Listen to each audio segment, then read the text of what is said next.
আসসালামু আলাইকুম ওয়া রাহমাতুল্লাহ। নবীন স্কুলে সবাইকে স্বাগতম। দেখো আমাদের আজকের ভিডিওটি কিন্তু সপ্তম শ্রেণীর গণিত অনুশীলনী 4.2 পর্ব 6। পর্ব 6 থাকছে কিন্তু মাত্র 3টি অঙ্ক আমরা করাবো। দেখো এখানে 3টি অঙ্কের মধ্যে কি কি রয়েছে, যে 24 নম্বর 4a to the power 4 plus b to the power 4 minus 5a square b square, 4a square minus b square, এগুলো কিন্তু যে প্রথম রাশিকে দ্বিতীয় রাশিকে ভাগ করতে হবে। আমরা কিন্তু ইতিপূর্বে বেশ কয়েকটা পর্ব দিয়েছি, বীজগণিত, পাটিগণিত অংশ। যারা এখন পর্যন্ত দেখোনি, ভিডিওগুলো দেখে আসতে পারো। প্রথম থেকে যদি ভিডিওগুলো দেখো তাহলে কিন্তু তোমরা ধারাবাহিকভাবে অঙ্কগুলো খুবই ভালো বুঝতে পারবে। যে এখন দেখো আমরা প্রথমেই 24 নম্বর অঙ্কের সমাধান করাবো। দেখো আমরা প্রথমে 24 নং রাশিটি একটু লিখে নিলাম। 4a square minus b square, 4a to the power 4 b to the power 4 minus 5a square b square. তোমরা কি করতে পারো, একটু সাজাও কিন্তু লিখতে পারো 4a টু দি পাওয়ার 4 তারপর 5 স্কয়ার b স্কয়ার। দেখো তাহলে প্রথমে এখন আমাদের টার্গেট হলো 4a টু দি পাওয়ার 4 মিলে। বাসা এখানে কিন্তু 4 আছে, তাহলে আমাদের 4 এর প্রয়োজন নাই। তাহলে দেখো 4 অক্ষে 4 এটা নিয়ে নিলাম। এবং দেখো এখানে কিন্তু রয়েছে কি এ স্কোয়ার, এখানে আছে 4টে, এখানে আছে কয়টা, 2টা। তাহলে কিন্তু আমরা কিভাবে লিখবো, যে অবশ্যই একটা এ স্কোয়ার দিলে কিন্তু হয়ে যাচ্ছে। দেখো a টু দি পাওয়ার 4। এখন এ স্কোয়ার দ্বারা কাকে গুণ করবে, যে বি স্কোয়ারকে। দেখো এই যে এখানে কিন্তু মিল আছে, তাহলে কিন্তু আমরা লিখতে পারি প্লাস মানে হচ্ছে মাইনাস এ স্কোয়ার বি স্কোয়ার, এখানে কিন্তু মিল রয়েছে। এখন দেখো আমরা কিন্তু ইতিপূর্বে যারা প্রথম থেকে ভিডিওগুলো দেখেছো, আমরা কিন্তু সবসময় সূত্রগুলো একটু আলাপ করে দিচ্ছি। যে প্রথমে যদি ভাগ আকারে থাকে, দেখো যে এই যে এখানে যদি এরকম ভাগ আকারে থাকে, তাহলে কিন্তু অবশ্যই পাওয়ারটা কি হবে, পাওয়ারটা কিন্তু বিয়োগ হয়। আর যদি দেখো এখানে গুণ আকারে যদি থাকে, তাহলে কিন্তু সেই পাওয়ারটা কি হবে, অবশ্যই কিন্তু পাওয়ার যোগ হবে। এতটুকু মনে রেখে, এবং প্লাস প্লাসে প্লাস, মাইনাস মাইনাসে প্লাস, প্লাস মাইনাসে মাইনাস, এই সূত্রগুলো একটু কাজে লাগবে। এখন দেখো আমরা কি করব, ভাগ করার পর কিন্তু আমরা বিয়োগ করি, তাহলে কিন্তু চিহ্নগুলো পরিবর্তন করতে হয়। আচ্ছা, চিহ্ন যদি পরিবর্তন করি তাহলে কিন্তু এখানে পাচ্ছি আমি, দেখো যে এইখানে আগে হিসাব করে দিই। দেখো যে এটা কিন্তু প্লাস, এটা কিন্তু মাইনাসের বাতিল। তাহলে 4টার মধ্যে থেকে যদি প্লাস একটা বাদ যায়, তাহলে কিন্তু থাকে minus 4a square B square, এবং ওই যে প্লাস বি টু দি পাওয়ার অবশিষ্ট আছে সেটাও কিন্তু কেটে নিয়ে আসলাম। এখন দেখো আমরা সমাধান করব কিভাবে, যে এখন আমাদের মিলাইতে হবে 4a স্কোয়ার বি স্কোয়ার এবং কি সেটা মাইনাস। দেখো এই যে একটা মাইনাস বসিয়ে দিলাম, প্লাস মাইনাসে মাইনাস, 4 অক্ষে 4 এ স্কোয়ার কিন্তু একটা বি স্কোয়ার, না একটা বি স্কোয়ার দিয়ে দিলাম। দেখো এই যে বি স্কোয়ার অক্ষে বি স্কোয়ার।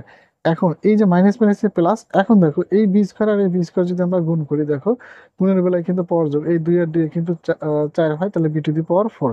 এখন আমরা কি করব, মাইনাস আছে প্লাস, প্লাস আছে মাইনাস, তাহলে এর মধ্যে 4 বাদ গেলে শূন্য, বি টু দি পাওয়ার 4, একটা প্লাসের একটা মাইনাসের, তাও কিন্তু এখানে শূন্য থাকে।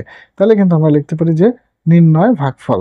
নির্ণয় ভাগফল কিন্তু এ স্কোয়ার মাইনাস বি স্কোয়ার, এটাই প্রশ্নের সমাধান। আশা করি খুব ভালোভাবে তোমরা বুঝতে পেরেছো। প্রথমে কি 4a টু দি পাওয়ার 4 মিলানোর জন্য, দেখো আগে কিন্তু 4 একটা ছিল, শুধুমাত্র 2টা এ স্কোয়ার বাদ ছিল, যে একটা এ স্কোয়ার, আর এই 4 স্কোয়ার দ্বারা এ স্কোয়ারকে গুণ করলে কিন্তু যে 4a টু দি পাওয়ার 4, এইভাবে কিন্তু আমরা লিখেছি। এরপরে দেখো এই রাশি, এখানে যেহেতু 2টা রাশি, তাহলে এইটা দ্বারা আবার কি মাইনাস বি স্কোয়ার, এ স্কোয়ার মাইনাস বি স্কোয়ার, যে সদস্য পদগুলো সাজিয়ে নিচে লিখে দিছি। তাহলে 5-এর মধ্যে থেকে একটা বাদ গেলে 4টা থাকে, এবং বি টু দি পাওয়ার 4 কেটে নিয়ে আসলাম। এরপরে দেখো যে আবার কি করছি, একটা প্লাস মাইনাস বসানো লাগবে, প্লাস মাইনাসে মাইনাস, 4a স্কোয়ার আছে বি স্কোয়ার নেই, তাহলে 4 স্কোয়ার বি স্কোয়ার, এবং মাইনাস মাইনাসে প্লাস বি টু দি পাওয়ার 4। এইভাবে কিন্তু সমাধানগুলো তোমরা করে নিবে। এরপর দেখো আমরা 25 নং প্রশ্নের সমাধান করাবো। কি আছে, 2 square B square plus 5ab plus 3d স্কোয়ারকে এ বি প্লাস ডি দ্বারা ভাগ করতে হবে। তাহলে প্রথমে আমরা রাশিটি একটু লিখে নিলাম। দেখো এখন আমরা কি করব, যে তাহলে কিন্তু এখানে অবশ্যই একটা 2 দরকার, এই যে 2 অক্ষে 2, এবং দেখো এ বি আছে একটা নাম আছে 2 তাহলে একটা এ দিলাম, একটা বি দিলাম, তাহলে কিন্তু আমার হয়ে গেল এ স্কোয়ার বি স্কোয়ার। এখন এই 2 এ বি দ্বারা কাকে গুণ করবো, ডি কে, তাহলে কিন্তু প্লাস প্লাস প্লাস 2, দেখো গুণ করলে A B D, A B D যদি মিলে যায়, ভাগের পরে কি করতে হয়, বিয়োগ করতে হয়। মাইনাস প্লাস আছে মাইনাস, প্লাস আছে মাইনাস, তাহলে 2 এর মধ্যে 2 বাদ গেলে কিন্তু 0।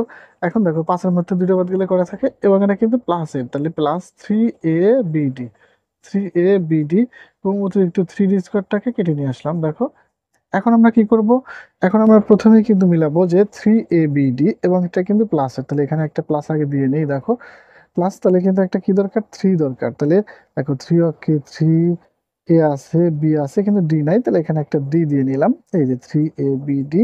এখন আমরা কি করব, প্লাস প্লাসে প্লাস 3, এই যে ডি আর ডিতে কিন্তু ডি স্কোয়ার, তাহলে 3d স্কোয়ার।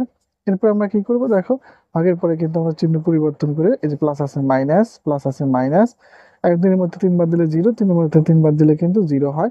তাহলে কিন্তু আমরা লিখতে পারি যে নির্ণয় ভাগফল।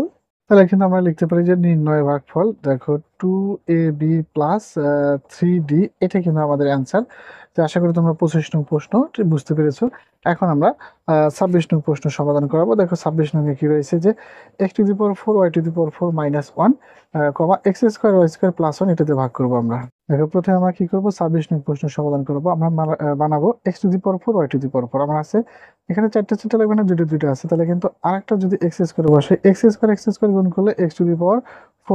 এরপর দেখো আবার কি একটা y² দরকার, যে y² আছে আর 4টা বানানো লাগবে, তাহলে আরেকটা y² দিলেও কিন্তু দেখো y⁴ হয়ে যাচ্ছে।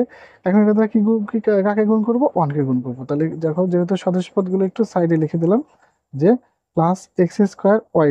এরপর আমরা কি করব, বিয়োগ করব। প্লাস আছে মাইনাস, প্লাস আছে মাইনাস, এখানে কিন্তু প্লাস মাইনাস একটা কাটা বাতিল হয়ে গেল। তাহলে কিন্তু এখন দেখো -x² y², ওই যে -1 আসে সেটা কিন্তু কেটে নিয়ে আসলাম। এখন আমরা কি করব, এখন এইটা যদি মিলাইতে যাই, দেখো এটা কিন্তু মিলেই আছে। কি করব, শুধুমাত্র একটা মাইনাস ব্যবহার করবো, অর্থাৎ -1 ব্যবহার করলে দেখো প্লাস মাইনাসে মাইনাস x² y² এবং এখন দেখো যে প্লাস মাইনাসে মাইনাস, এককে এক। এখন দেখো আমরা কি করব, মাইনাস আছে প্লাস, মাইনাস আছে প্লাস, তাহলে এখন প্লাস মাইনাসে বাতিল, পেজে প্লাস মাইনাসে বাতিল, তাহলে কিন্তু দেখো শূন্য থাকে। আশা করি তোমরা অঙ্কটা বুঝতে পেরেছো। একেবারে কিন্তু খুবই ইজি অঙ্ক ছিল, যে এইভাবে কিন্তু আমাদের সমাধান করতে হবে। তোমরা কিন্তু এই অঙ্কগুলো যে শুধুমাত্র ভিডিও দেখে অথবা ক্লাস টিচারের কাছে পড়েই কিন্তু তোমরা শেষ রাখবে না, অবশ্যই এগুলো বাসায় প্র্যাকটিস করবে, খাতা কলমে বারবার প্র্যাকটিস করলে অবশ্যই তোমরা যদি বাসায় খাতা কলমে প্র্যাকটিস করো, তাহলে অঙ্কগুলো অবশ্যই তোমরা ভালোভাবে বুঝতে পারবে এবং পরীক্ষায় যে কোনো সৃজনশীল আসলে এর আঙ্গিকে সৃজনশীলগুলো করতে পারবে। যে আমরা এই ভিডিওতে 3টা 24 25 26 3টা অঙ্ক দিলাম, আশা করি তোমরা বুঝতে পেরেছো। পরবর্তী ভিডিওগুলো পেতে সাবস্ক্রাইব করে আমাদের সাথেই থাকো। আল্লাহ হাফেজ।